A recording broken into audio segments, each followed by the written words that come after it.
नमस्कार दोस्तों, स्वागत है आपका केएस स्टडी चैनल में। हमारी जो सीरीज़ चल रही है EMRS JSA computer practice test, ये सेकंड सीरीज़ है। इसमें कुछ और नए क्वेश्चंस लेकर के आज हम आए हैं और देर नहीं करेंगे, जल्दी से स्टार्ट करते हैं।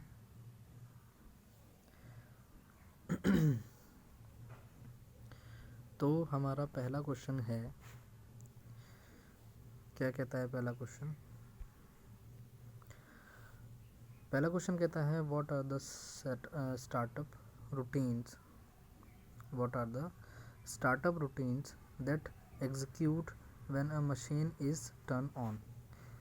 इसके कहने का मतलब है कि जब भी हम मशीन से, इसका मतलब है जो हमारा कंप्यूटर है उसको जब हम स्टार्ट करते हैं तो एक क्या प्रोसेस है, क्या रूटीन है जिसको एक पर्टिकुलर नाम दिया गया है, तो उसको क्या कहते हैं, है ना। तो उसको कहा जाता है बूट अप। क्या कहा जाता है? बूट अप, है ना। दरअसल जब हम अपने सिस्टम को स्टार्ट करते हैं तो जो विंडो हमारे कंप्यूटर में, यानी कि जो ऑपरेटिंग सिस्टम हमारे कंप्यूटर में काम कर रहा है, वो स्टार्ट होता है, एक प्रोसेस देता है, उसी को हम क्या बोलते हैं? बूट अप, यानी कि बूटिंग करना, या वो यानी कि चलने के लिए तैयार है एक तरह से, उसको हम क्या बोलते हैं? बूट करना बोलते हैं। उसके अलावा अगर हम बात करें कि IO क्या होता है, तो IO का मतलब होता है इनपुट एंड आउटपुट ऑपरेशंस। यानी कि अगर हम अपने कंप्यूटर को चला चुके हैं तो उसके बाद ही हम उसमें कुछ इनपुट कर सकते हैं और उसके बाद हम उससे कुछ आउटपुट ले सकते हैं, है ना। मतलब अगर हम कुछ काम करेंगे तो ही हमें, मतलब काम करने का मतलब हम उसको कुछ इंस्ट्रक्शन दे रहे हैं तो हम उससे कुछ आउटपुट मिल जाएगा। दूसरी चीज़, ये होगा कब? ये तब होगा जब हमारा सिस्टम प्रॉपरली ऑन हो चुका होगा, हमारा OS यानी कि ऑपरेटिंग सिस्टम या हमारी विंडो कम्प्लीटली वर्क कर रही होगी, तभी हम अपने कंप्यूटर को चला पाएंगे। ठीक, तो ये बहुत बात की बात है एक तरह से, अगर साधारण शब्दों में कहूँ तो ये उस टाइम नहीं होता जब हम सिस्टम को स्टार्ट कर रहे हैं। ये तब होता है जब हम सिस्टम स्टार्ट हो चुका होता है और हम कोई दूसरा उसमें काम करने वाले होते हैं। ठीक, उसके अलावा एक हमारे पास होता है पोस्ट। ठीक,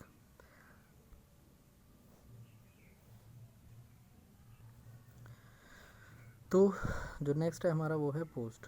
पोस्ट का क्या मतलब होता है? पोस्ट का मतलब होता है पावर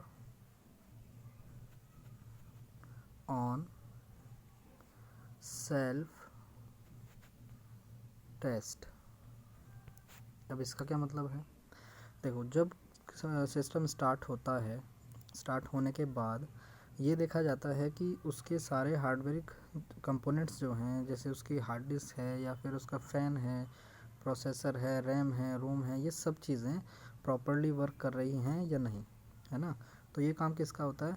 ये एक तरह से डायग्नोस करता है उन चीज़ों को कि वो सही तरह से काम कर रही हैं या नहीं। और वो काम कब करेंगे? जब उसमें पावर प्रॉपरली कैसे होगी? मान लीजिए आपका ये कंपोनेंट है, फिर UPS से उसके अंदर पावर गई और फिर वो काम करने लगा, तो एक इंटरनल कनेक्शन होता है, ये पता चल जाता है कंप्यूटर को कि ये कंपोनेंट काम कर रहा है या नहीं। ठीक, ये होगा कब? जब कंप्यूटर का जो दिमाग है वो काम करना शुरू कर देगा। और कंप्यूटर का दिमाग यानी कि जो हमारा CPU है वो प्रॉपरली वर्क करना शुरू कर देगा।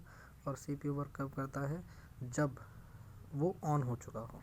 ठीक, उसके अलावा एक हमारा होता है ऑपरेटिंग आउटलाइंस, यानी कि जब काम हो रहा है, मतलब एक तरह से सिस्टम चल रहा है, उसके बाद, यानी कि इसको भी हम कह सकते हैं कि काम होने के बाद की चीज़ें हैं। तो इसको अगर हम आगे चलें, इसमें कुछ और इन्फॉर्मेशन आप यहाँ पे देख सकते हो, जैसे when a machine is turn on the startup routines that execute are collectively known as the boot process। क्या बोलते हैं उसको? boot process, boot process। ठीक, तो इसको boot up, the boot up is refer to the process of loading the operating system into memory and preparing it for use, यानी कि उसको तैयार कर रही है किस चीज़ के लिए, ताकि हम उसको यूज़ कर सकें। क्या कौन तैयार कर रहा है? जो बूट अप सिस्टम है वो तैयार कर रहा है। किसको तैयार कर रहा है? ऑपरेटिंग सिस्टम को तैयार कर रहा है, ठीक है ना। चलिए, इसमें जैसे कि मैंने बताया आईओ क्या होता है? इनपुट और आउटपुट, यानी कि ये कब काम करेगा? जब आपका सिस्टम प्रॉपरली वर्क कर रहा होगा। एज इट इज़ पोस्ट, यानी कि power on self state test, ये भी आपका तभी काम करेगा। ये डायग्नोस करता है प्रोसेस को कि वो जो आपके कंपोनेंट्स हैं, हार्डवेयर कंपोनेंट्स, वो प्रॉपरली वर्क कर रहे हैं या नहीं, पावर सप्लाई अच्छी है या नहीं। उसके अलावा ऑपरेटिंग आउटलाइंस होती हैं। It is not a commonly used item in reference to the boot process, यानी कि ये एग्जैक्ट तब काम नहीं करेगा जब आपका जो मतलब काम है वो प्रोसेसिंग जो है एग्जैक्ट स्टार्ट हो रही है, तब नहीं करता, लेकिन बाद में करता है। एक तरह से इसको भी एक इनडायरेक्ट वे में कहा जा सकता है कि प्रोसेसिंग का पार्ट है, लेकिन तब नहीं जब स्टार्ट हो रहा है, तब जब स्टार्ट हो चुका है। ठीक, चलिए आगे चलते हैं। तो नेक्स्ट क्वेश्चन आपका है, which of the following is a type of interrupt in a micro processor system. इसका क्या मतलब है? इसका मतलब है कि जब माइक्रो प्रोसेसर सिस्टम काम कर रहा होता है तो वो कौन सी चीज़ें हैं जो उसको इंटरप्ट कर सकती हैं, या किन चीज़ों की वजह से माइक्रो प्रोसेसर जो है वो स्लो हो सकता है, या फिर शॉर्ट टाइम बंद हो सकता है, या कोई भी इस तरह की प्रॉब्लम उसमें आ सकती है। तो किस वजह से आ सकती है? तो इसमें अगर हम बात करें, सबसे पहले आपका आता है सॉफ्टवेयर इंटरप्ट। देखिए, अगर किसी भी सिस्टम में, क्योंकि हमारा जो ओएस होता है which is also a software, एक सॉफ्टवेयर ही है ऑपरेटिंग सिस्टम जो तैयार किया जाता है। तो अगर कोई भी सॉफ्टवेयर सही से काम नहीं कर रहा है तो वही एक अकेला कारण हो सकता है। हालांकि और भी हो सकते हैं, लेकिन जो मेजर कारण है वो कारण होता है माइक्रो प्रोसेसर सिस्टम को इंटरप्ट करने के लिए। तो अगर हम आंसर की बात करें तो हमारा आंसर हो जाता है सॉफ्टवेयर इंटरप्ट। अच्छा, उसके अलावा मीडिया इंटरप्ट क्या होता है? मीडिया इंटरप्ट होता है अगर मान लो कोई सॉफ्टवेयर में हम काम कर रहे हैं, ये हो गया बात माइक्रो प्रोसेसर की, ठीक, जो सॉफ्टवेयर से कनेक्टेड है। अब सॉफ्टवेयर किससे कनेक्टेड है? सॉफ्टवेयर किससे कनेक्टेड है? वो कनेक्ट होता है इसके अंदर आने वाले कंटेंट से। अब इसके अंदर राइटिंग में कंटेंट आ सकता है, इसके अंदर मीडिया में यानी कि फ़ोटोज़ वगैरह आ सकती है, ऑडियो वीडियो आ सकती है। तो अगर उसमें कोई प्रॉब्लम है तो प्रॉब्लम कहाँ पर होगी? सॉफ्टवेयर में, ठीक। इसी तरह से अगर हम बात करें फिज़िकल इंटरप्शन की, मान लो कोई चीज़ है, जैसे कि मान लो आपका फ़ैन है, वो सही से काम नहीं कर रहा है, सही से घूम नहीं रहा है, तो वो भी एक तरह का फिज़िकल इंटरप्शन है ना। और उसके बाद डिवाइस इंटरप्शन की बहुत सारी डिवाइसेस होती हैं, जैसे कि आपका कैमरा हो गया, आपका साउंड सिस्टम हो गया, इस तरह की जो डिवाइसेस होती हैं, या और भी कई सारी डिवाइसेस हैं, वो अगर सही से काम नहीं कर रही हैं, वो भी ऐसी हो सकती हैं जो सही से काम ना करें, लेकिन वो ना आपके माइक्रो प्रोसेसर सिस्टम में प्रॉब्लम क्रिएट नहीं कर सकती। वो तभी होगा जब किसी सॉफ्टवेयर की प्रॉब्लम उसमें आएगी, मेजर जो प्रॉब्लम होती है, ठीक। तो यहाँ पर ये चीज़ें हैं। अब अगर हम बात करें जैसे कि a software interrupt is a type of interruption generated by a program और software running on the micro processor system. ये किस पर काम कर रहा है? माइक्रो प्रोसेसर सिस्टम पे काम कर रहा है। It is use to request a service from the operating system और the perform a specific task. कोई एक ऐसा काम हो रहा होगा सॉफ्टवेयर के अंदर जिस वजह से माइक्रो प्रोसेसर स्लो हो सकता है, ठीक है ना। या फिर ऐसा भी हो सकता है कि आपकी विंडो उड़ जाए। कई बार ऐसा होता है, कोई सॉफ्टवेयर आपने डाउनलोड किया, आपका सिस्टम उस लायक नहीं है, उसमें ऑपरेटिंग सिस्टम ऐसा नहीं है। आजकल बहुत एडवांस सॉफ्टवेयर आ रहे हैं, जैसे ग्राफिकल सॉफ्टवेयर्स होते हैं, वो आप यूज़ करते हैं अपने कंप्यूटर में, लेकिन वो आपके कंप्यूटर को स्लो कर देते हैं। बहुत सारे लोग गेम खेलते हैं, बहुत एडवांस गेम डाउनलोड कर लेते हैं, लेकिन काम चलता नहीं है।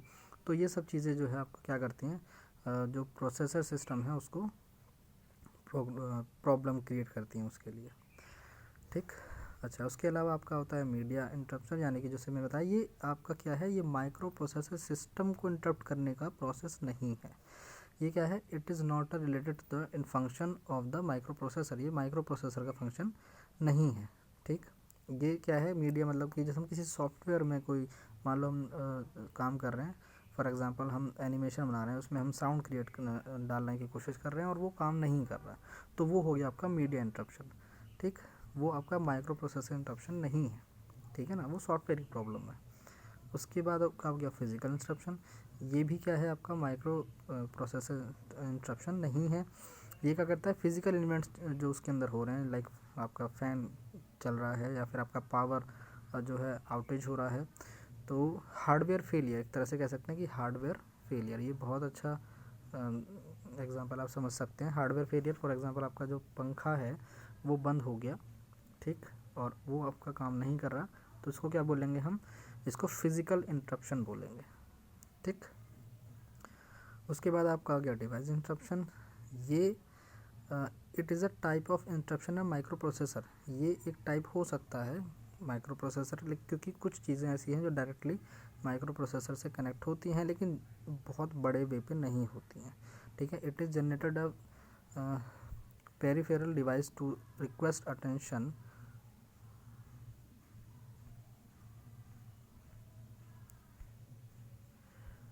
Attention to provide data to the micro processor.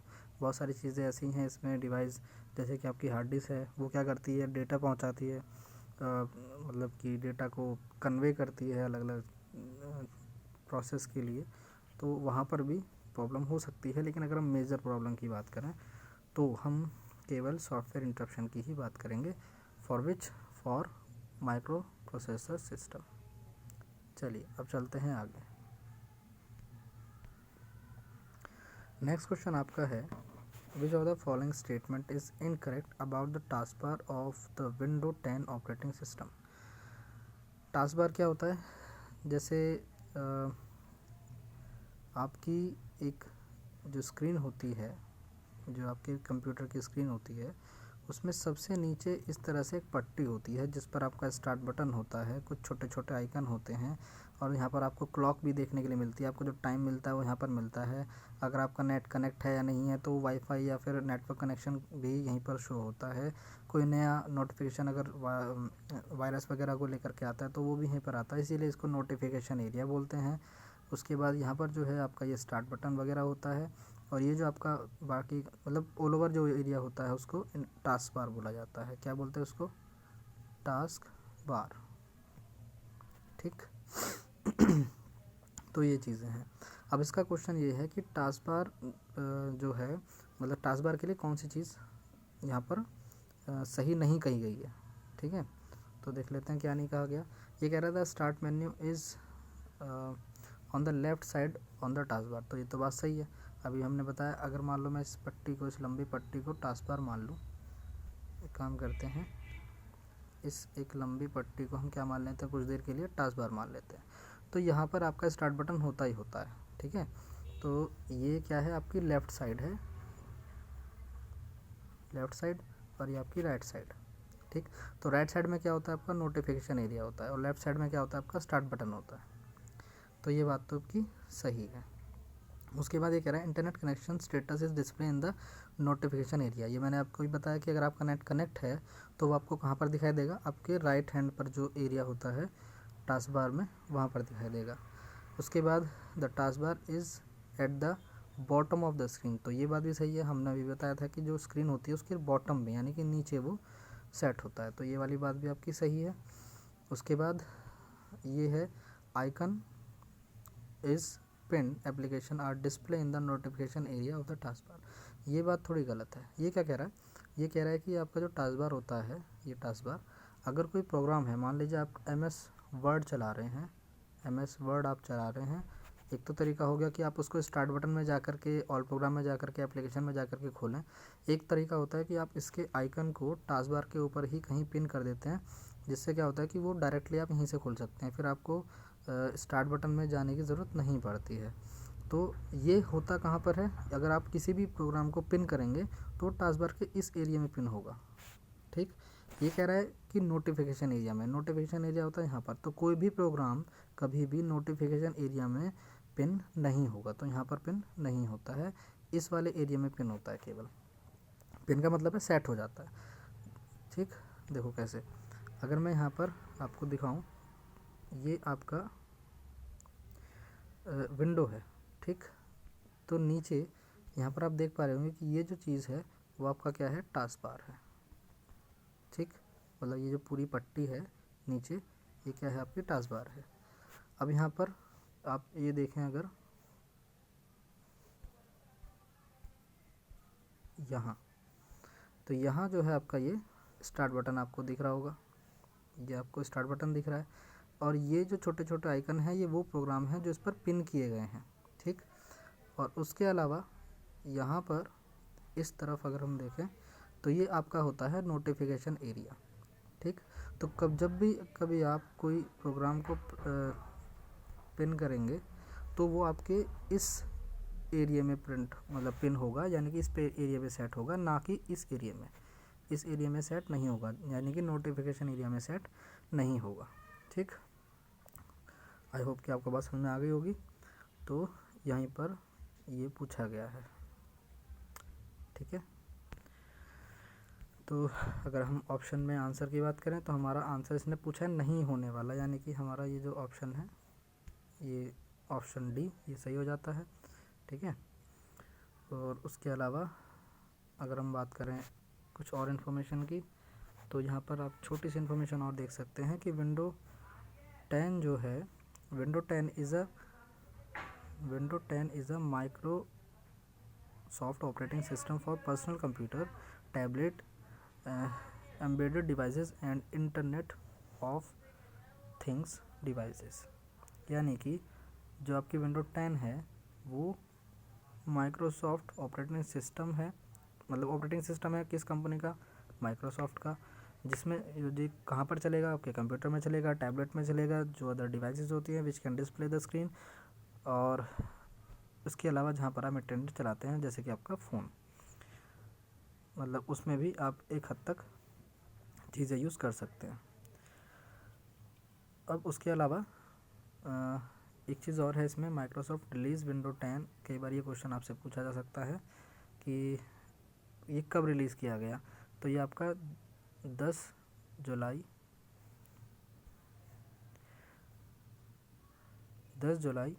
2015, ठीक। ये आपका तब रिलीज़ किया गया है। चलिए अब चलते हैं नेक्स्ट क्वेश्चन पे, क्वेश्चन नंबर 4।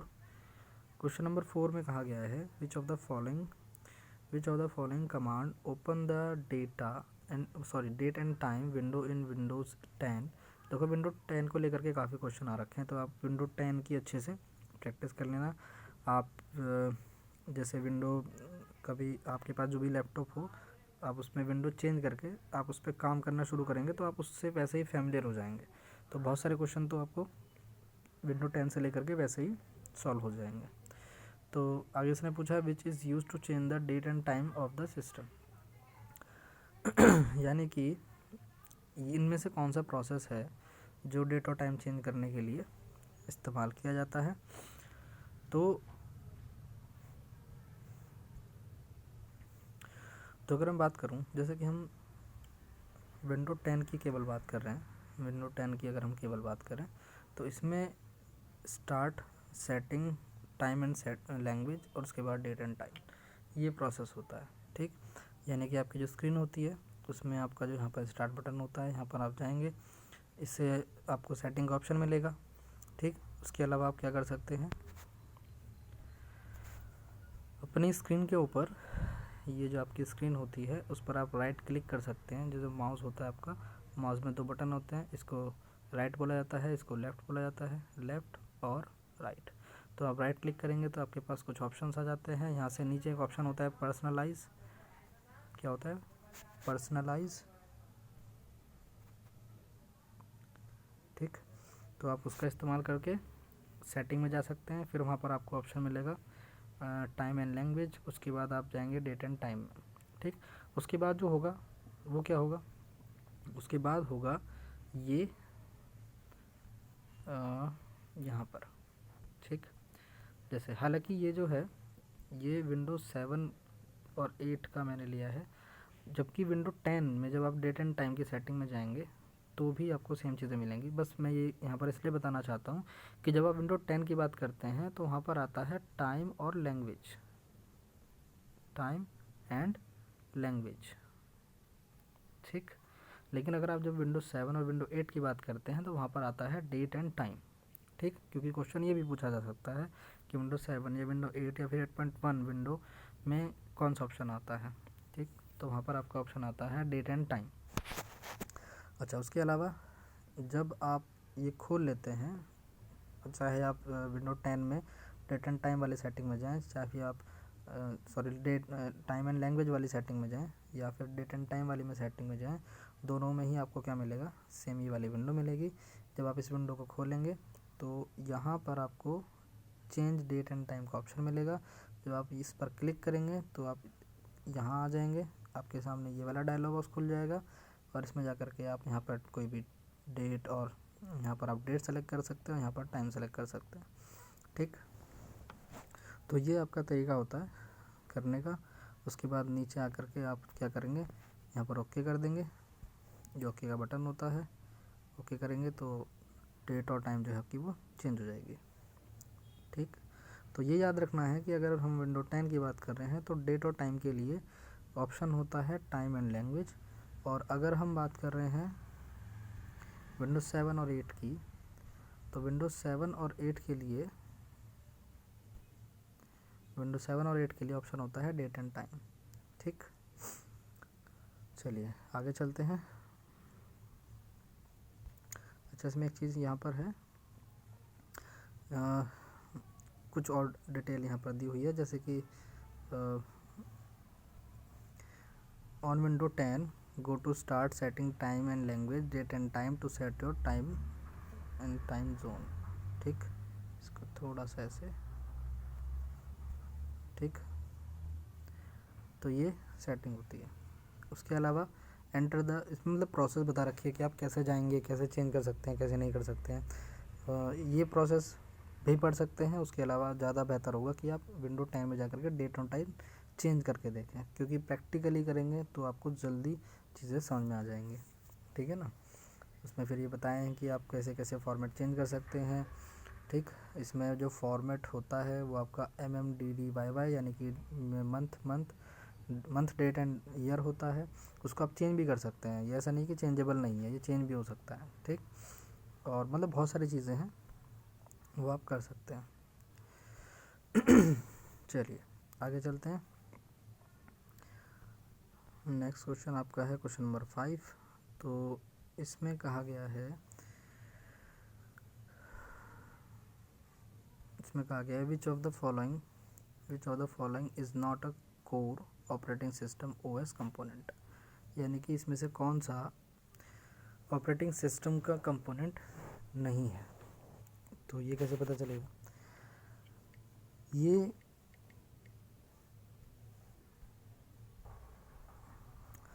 देखिए, सबसे पहले आपका आता है प्रोसेस मैनेजमेंट।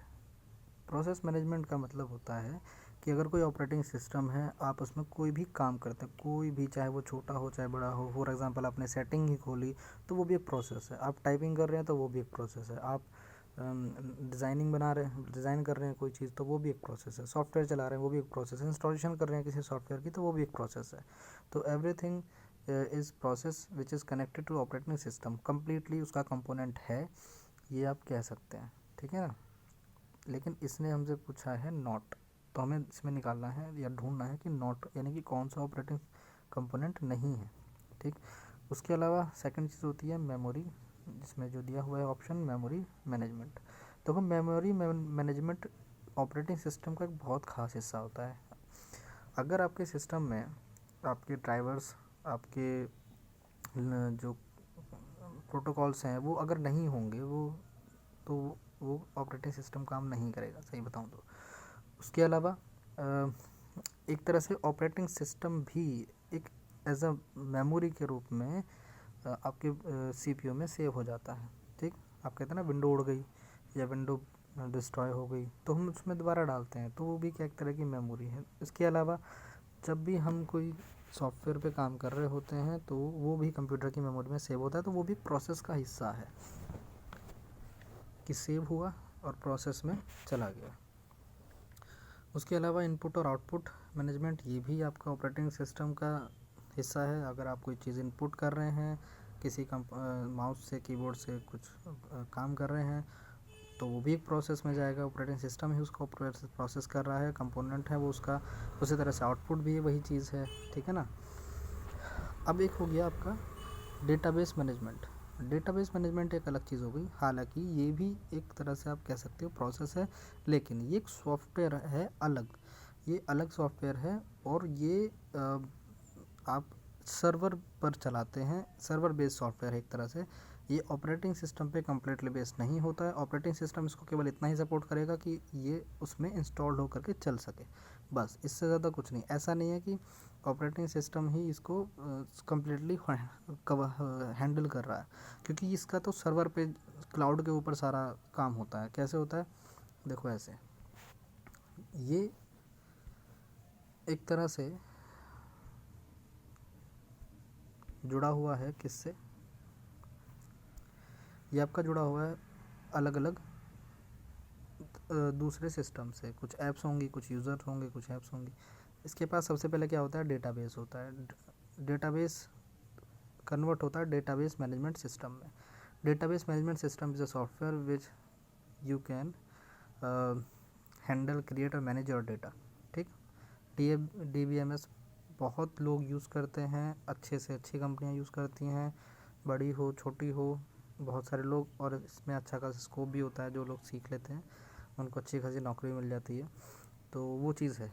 तो DBMS क्या करता है, वो एक बहुत बड़ा प्रोसेस है जो कि सर्वर पर काम करता है। अगर वो सर्वर पर नहीं होगा तो देखो, इसको इस तरह से समझो कि ये एक कंप्यूटर है, इसमें एक डेटा तैयार किया गया, ठीक।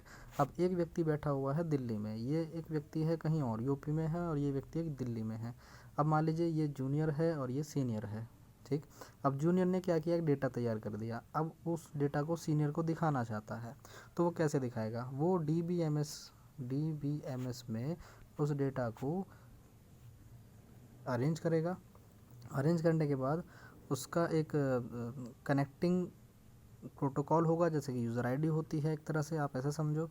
तो वो यूज़र आईडी जो है वो शेयर करेगा इसके अपने सीनियर के साथ, वो उस यूज़र आईडी को यूज़ करेगा, तो उसके सामने DBMS में जो डेटा फीड किया गया है वो उनके सामने आ जाएगा, और ये दोनों ही लोग उस डेटा पर काम कर पाएंगे एक समय में, ठीक है।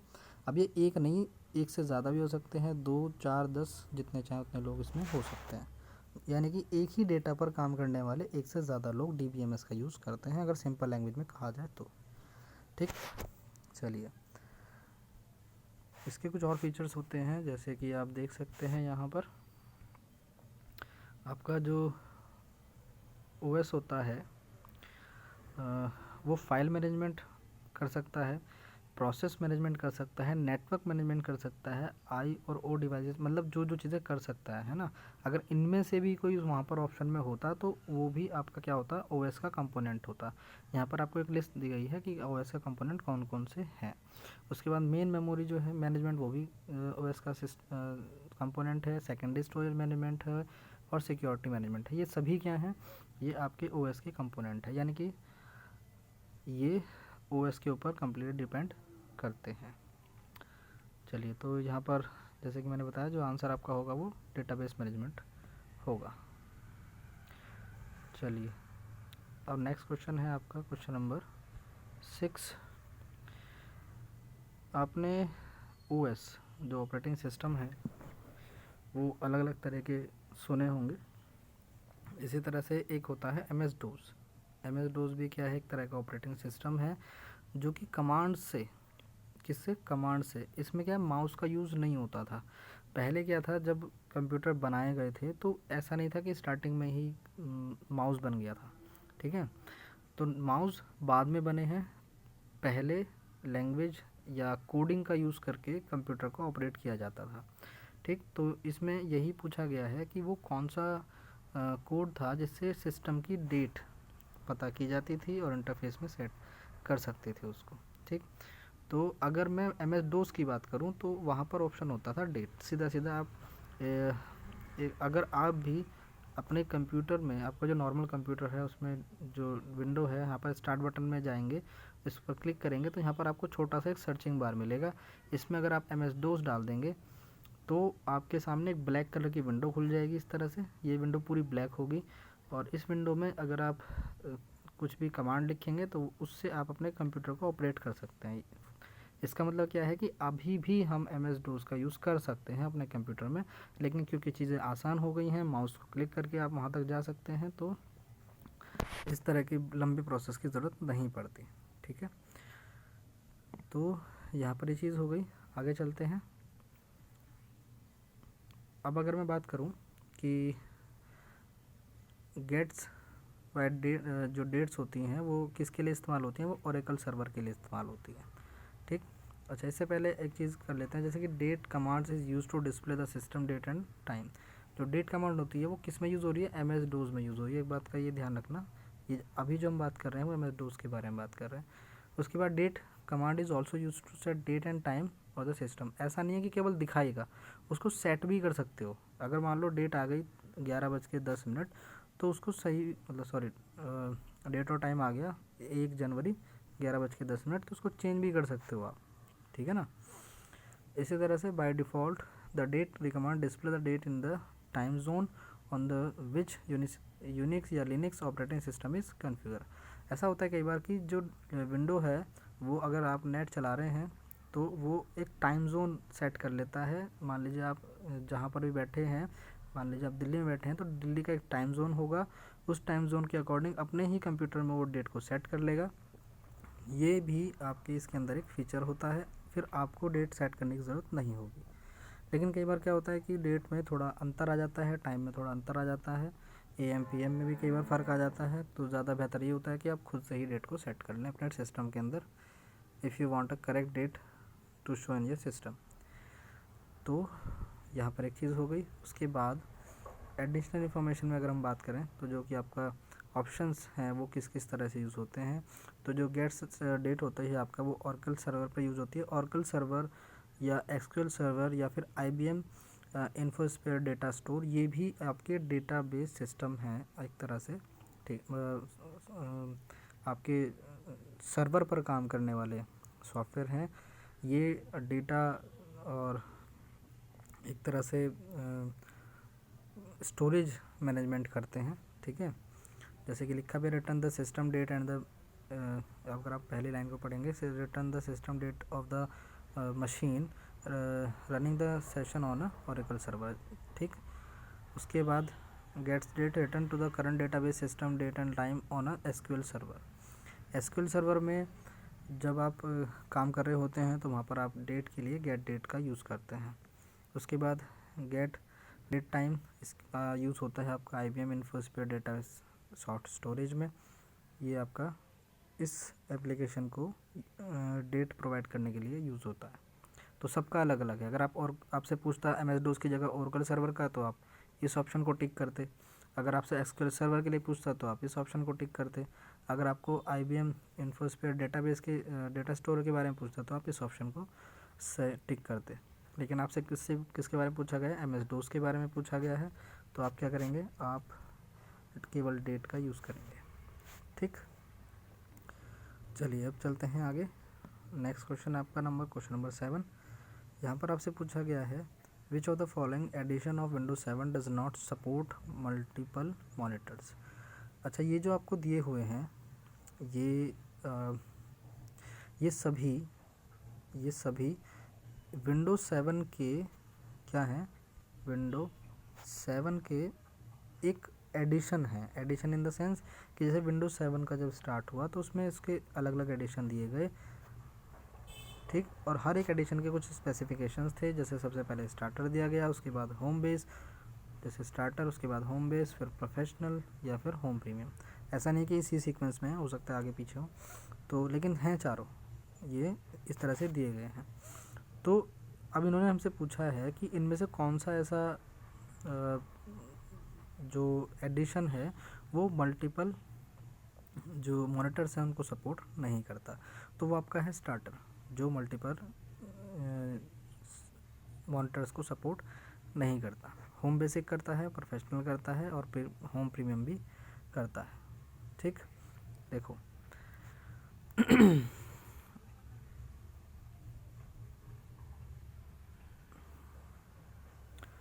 सबसे पहले the window 7 start operating system, this is the very first version of window 7। ये सबसे पहला विंडो 7 का जो वर्जन था, और इसमें साफ साफ लिखा हुआ है कि window 7 does not support multiple monitor. ये पहले सबसे पहले बनाया गया था। देखो ऐसा है, फीचर जो ना धीरे धीरे आते हैं, हर एक ऑपरेटिंग सिस्टम में फीचर जो हैं बहुत, मतलब ऐसा नहीं कि एकदम से सब कुछ डाल दिया।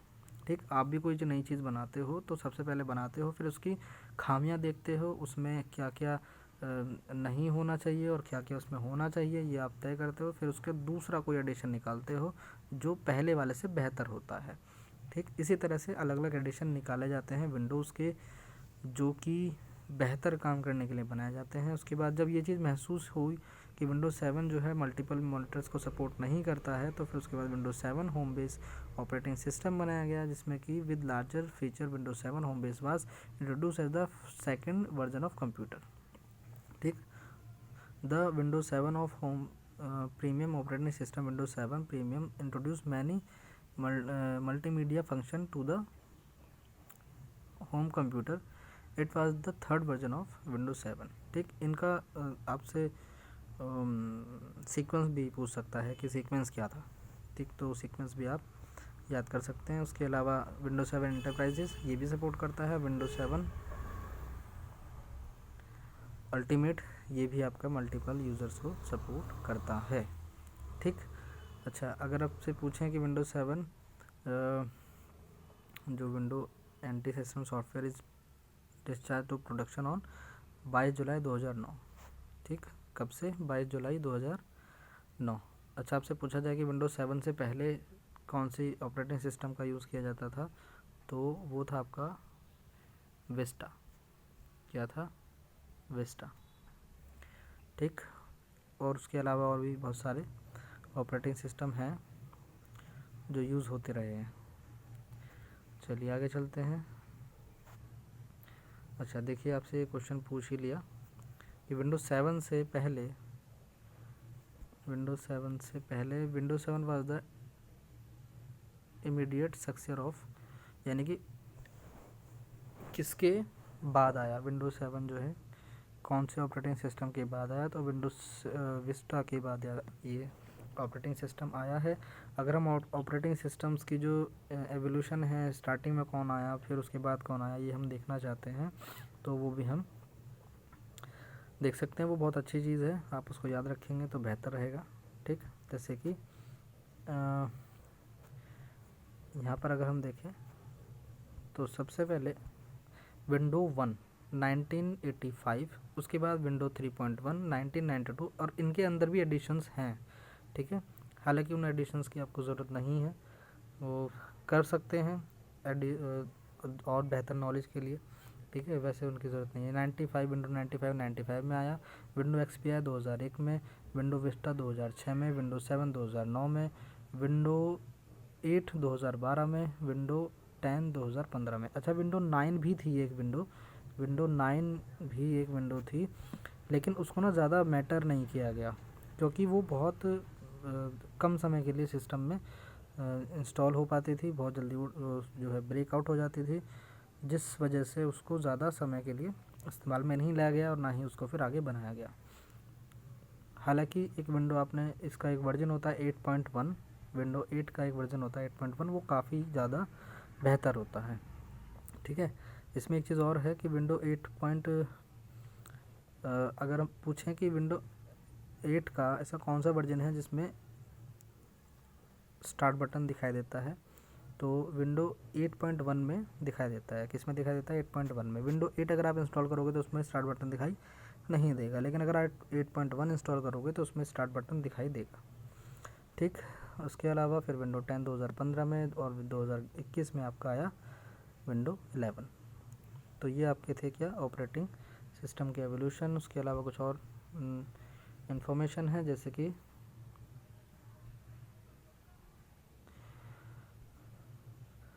Windows 7 may be a major unleash of Microsoft Window anti-system software. It was discharged 22 July 2009। ठीक है, और it is the successor to window Vista, discharge nearly 3 year. कितने साल बाद आया? 3 साल बाद आया। ठीक, और कब आया? ये आपका आया है नवंबर में,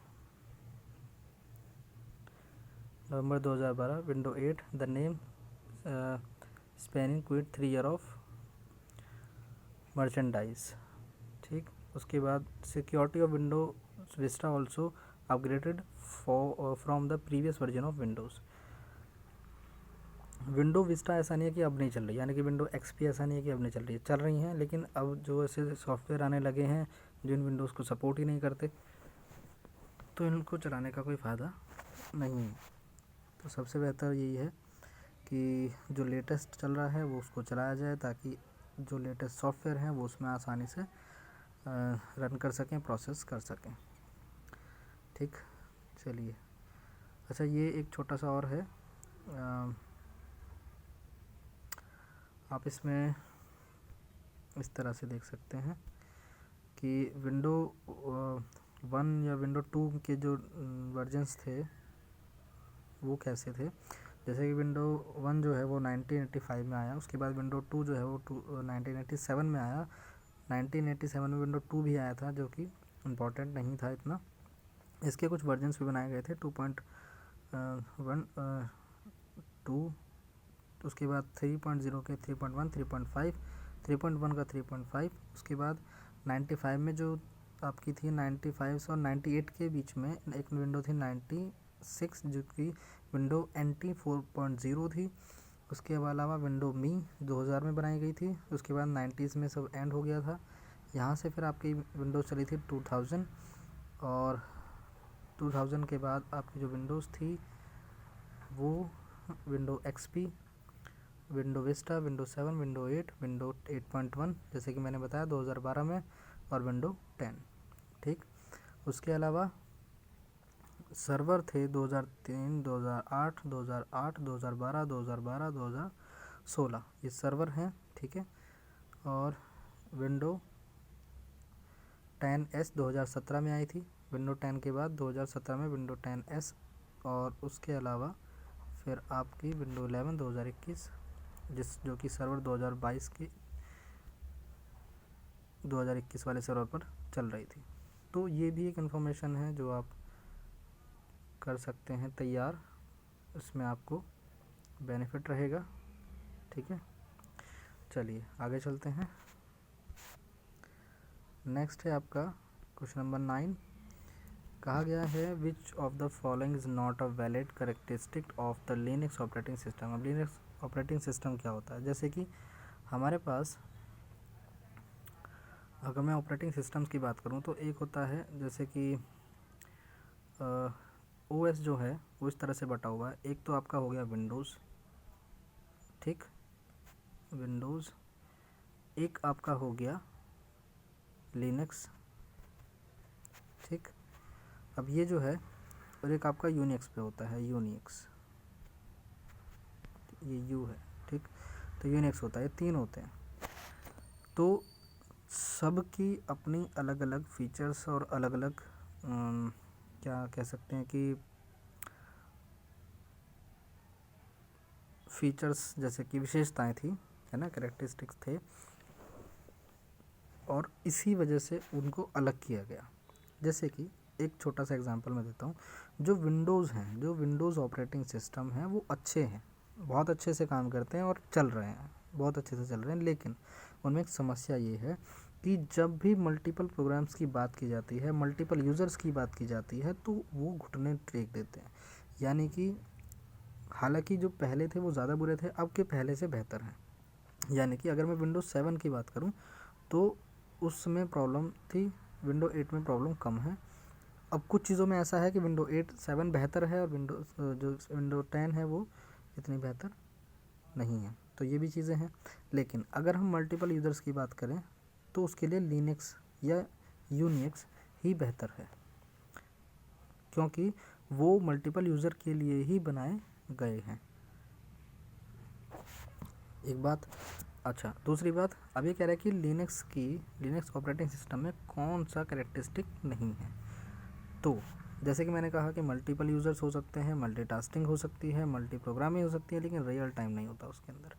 real time in the sense कि विंडो के अंदर एक प्रोसेसिंग वे जो होता है वो अलग अलग होता है, वही कनेक्ट होता है रियल टाइम से। विंडोज़ में वो बेहतर होता है, लिनक्स में थोड़ा सा नॉर्मल होता है। ऐसा नहीं कि होता नहीं होता है, लेकिन नॉर्मल होता है। तो ये हो गया आपका। अच्छा, अगर हम बात करें थोड़ा सा और इसके बारे में, तो Linux is a good example of an open source operating system invented by Linux Torvalds. बहुत ही अच्छा सिस्टम है अगर हम ओपन सोर्स की बात करें, इसीलिए ये बेहतर होते हैं मल्टीपल यूज़र्स के लिए। कब आया था ये? 1991 में। Like any other kind of operating system, Linux also build communication between the hardware and the software. The Linux operating system has many advantage. बहुत सारे एडवांटेज हैं इसके। एक तो सबसे बड़ा ये है कि मल्टीपल यूज़र्स हो सकते हैं इसमें।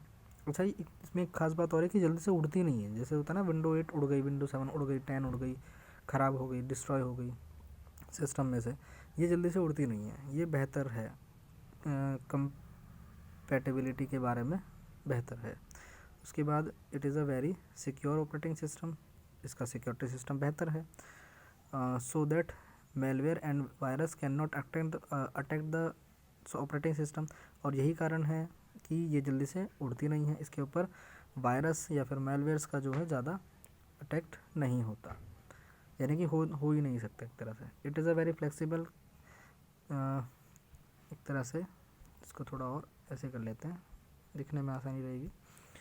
Flexible can be installed in desktop application as well as server application. जिस तरह से आप इसमें सर्वर एप्लीकेशन इंस्टॉल कर सकते हैं, उसी तरह से आप इसके अंदर डेस्कटॉप एप्लीकेशन भी इंस्टॉल कर सकते हैं। अब सर्वर एप्लीकेशन का क्या मतलब है? देखो, आपने देखा होगा कॉल सेंटर है या बीपीओ है, तो वो क्या करते हैं, कॉल पे बात करते हैं, कंप्यूटर में हेडफोन लगा करके बात कर रहे होते हैं, और वो उनके सामने लिनक्स विंडो ओपन हो रखी होती है। तो ये काम हम विंडो जो हमारी एक्सपी है या फिर 7 है, 10 है, 9 है, 8 है, इनके अंदर नहीं कर सकते, ठीक है? या फिर कर सकते हैं तो इतनी बेहतर तरीके से नहीं कर सकते। लेकिन लिनक्स विंडो के अंदर यही काम बहुत अच्छी तरह से होता है। इसीलिए जितने भी कॉल सेंटर या फिर बीपीओ या फिर जितने भी इस तरह के हैं जहाँ पर बहुत सारे लोग काम कर रहे होते हैं एक ही प्रोसेस के अंदर, तो वहाँ पर लिनक्स विंडो का यूज़ ज़्यादा होता है, ठीक है ना? आपको होता है ना कॉल सेंटर से फ़ोन आता है, तो ऐसा नहीं कि फ़ोन लेके बैठे होते हैं, वो होते हैं जो सिस्टम से फ़ोन कर रहे होते हैं, उनका सिस्टम अलग होता है। अगर आप दोबारा से वापस फ़ोन करोगे तो उस बंदे के पास नहीं जाएगा जिससे आपने बात हो रही थी, वो किसी और के पास जाएगा, क्योंकि सर्वर जो है उनकी कॉल्स को एक तरह से उछालता रहता है। कभी इसके जो खाली होगा उसके पास भेज देगा, जिसके पास आपसे पहली बात हुई थी वो अब बिज़ी है, तो इसका मतलब वो सर्वर क्या करेगा, दूसरे किसी व्यक्ति के पास उस कॉल को भेज देगा। और ये बहुत अच्छी फ्लेक्सिबिलिटी होती है लिनक्स विंडो के अंदर, जो सॉफ्टवेयर को एक तरह से ऑपरेट करने के लिए जगह देती है और एक एटमॉस्फेयर देती है, पॉजिटिव एटमॉस्फेयर देती है। चलिए खैर, तो उसके बाद आपका हो गया। और जैसे कि मैंने बताया कि ये क्या होती है, मल्टी प्रोग्रामिंग और मल्टी टास्किंग होती है, बहुत सारे लोग एक साथ काम कर सकते हैं इसके ऊपर, मल्टी यूज़र होती है। उसके अलावा Linux operating system is free to install in the system, free है, ठीक है? उसके अलावा अगर हम आगे चलें थोड़ा सा और, Linux could be Unix like software, however is supported a variety of hardware devices from phone to supercomputer. Each Unix operating system based software as a Linux kernel and a set of software system package to manage hardware resources। कुल मिला के यहाँ पर बात ये कही जा रही है कि बहुत सारे हार्डवेयर और बहुत सारे जो चीज़ें हैं वो इसके साथ काम करने के लिए काम करने में एक तरह से बेहतर है, ठीक है ना? जैसे कि यूनिक्स में है, यूनिक्स और लिनक्स एक तरह से दोनों ही सेम ऑपरेटिंग सिस्टम पर काम करते हैं। इसके बाद ऑल्सो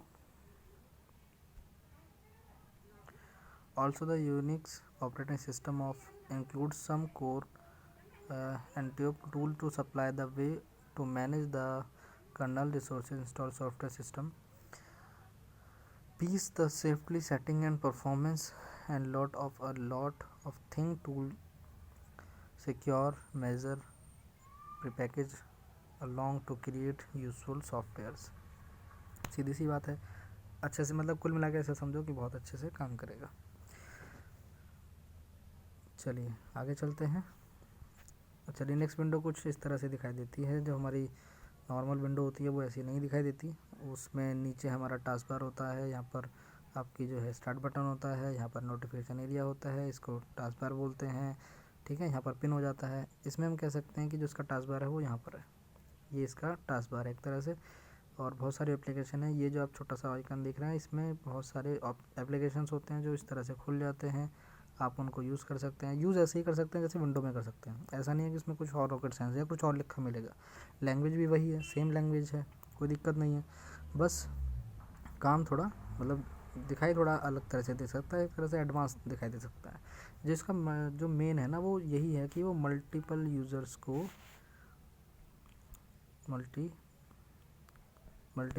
को अलाउ करता है काम करने के लिए। बस इतना है इसका मेन जो काम है, इसीलिए ये ज़्यादा यूज़ होता है। और यूज़ भी कहाँ पर होता है, जहाँ पर बहुत सारे सिस्टम एक दूसरे से कनेक्ट होते हैं। चलो अब आपका आता है आज का लास्ट क्वेश्चन।